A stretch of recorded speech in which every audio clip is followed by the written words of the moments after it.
तो यहाँ अब होमलैंडर के पास तख्त भी है और सियासत भी। उसने कंट्री में मार्शल लॉ घोषित कर दिया है, मतलब अब डेमोक्रेसी नहीं है, अब से सिर्फ वो राज करेगा। अब से मिलिट्री सबकी बाप है और उनका भी बाप है होमलैंडर, जो चीज वो सीजन 1 से चाहता था। पर ससुरा यहीं पर एक दिक्कत आ रही है। तख्त है, सियासत है, पर बढ़ती उम्र की नजाकत है। होमलैंडर बूढ़ा हो रहा है और वो भी काफी तेजी से। और पूरे सीजन 4 में कई बार दिखाया भी गया है कि कैसे वो अपने झड़ रहे प्यूबिक हेयर को कलेक्ट कर रहा है और अपनी एजिंग के लिए वरी कर रहा है। खैर, जब तक बात अपनी पसंदीदा औरत के साथ बूढ़े होने की नहीं आती, कोई भी बूढ़ा नहीं होना चाहता। तो अब बात करते हैं कि सीजन 5 हमें किस साइड ले जा रहा है। तो हेलो वेबटास्टिक फैंस, मेरा नाम है सत्यम मिश्रा और समय को सर आंखों पर रखते हुए चलिए शुरू करते हैं। तो सीजन 4 के एंड क्रेडिट में हमने देखा कि सोल्जर बॉय होमलैंडर के कंजर्वेशन में है। अब जब होमलैंडर सोल्जर बॉय से इतनी नफरत करता ही है तो उसे मार क्यों नहीं देता? तो इसके दो रीजंस हैं। एक तो आने वाले सीजन 5 के वॉर में उसे उसकी जरूरत पड़ सकती है, क्योंकि भले ही सत्ता उसके हाथ में है, पर जैसा कि उसने सिस्टर सेज से कहा था कि भले ही तुम दुनिया की सबसे दिमागदार इंसान हो,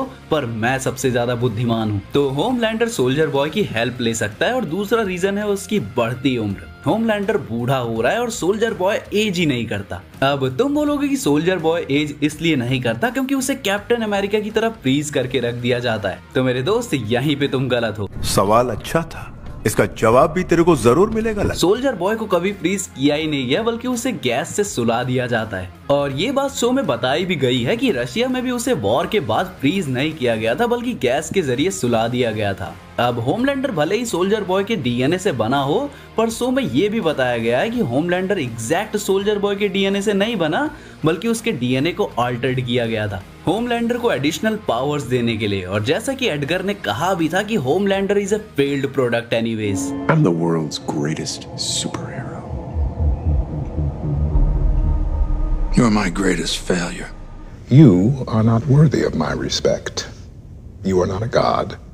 You are simply bad product. और क्योंकि उसने as a child in experiments को झेला था, तो एंटी एजिंग से वो बच्चा ही रह जाता। पर अब उसे सोल्जर बॉय के अंदर से उस एंटी एजिंग फॉर्मूला को एक्सट्रैक्ट करना है और खुद में इंजेक्ट करना है, ताकि वो सालों साल ह्यूमैनिटी पर राज कर सके। बाकी कॉमिक में सोल्जर बॉय स्टूपिड है, वो अपने दी बॉय सीरीज की तरह सिग्मा मेल नहीं है कॉमिक में। और होमलैंडर उसे हर साल पागल बनाता है कि मेरे साथ सो, और अगर तूने लड़कियों से भी ज्यादा अच्छा ख्याल रखा तो मैं तुझे दी 7 में जगह दे दूंगा। तो कॉमिक में दोनों कैरेक्टर गे एक्टिविटी करते हैं। तो अब जैसा कि कार्ल अर्बन ने कंफर्म कर दिया है कि दी बॉयज का सीजन 5, जो कि इस सीरीज का फाइनल सीजन होगा, मैं इस शो को बैडली मिस करने वाला हूँ। 2026 में आएगा, अगर पैंडेमिक जैसा कोई कांड ना हुआ बीच में। तो खैर, उम्मीद करना कि कॉमिक जैसे एमएम फ्रेंची और किमी को बिली बुचर के हाथों मारे ना जाएं, और इस लाइव एक्शन सीरीज का एंड इतना एपिक हो कि ये one of the best shows में से एक हो जाए। बाकी तुम बताओ कि तुमको दी बॉयज अब तक कैसा लग रहा है, और जेनवी भी देखा कि नहीं, वरना सबके सब ऊपर से जाने वाला है तुम्हारे। बाकी मैं मिलता हूँ किसी और वीडियो के साथ, तब तक के लिए बी वेबटास्टिक, बी फैंटास्टिक।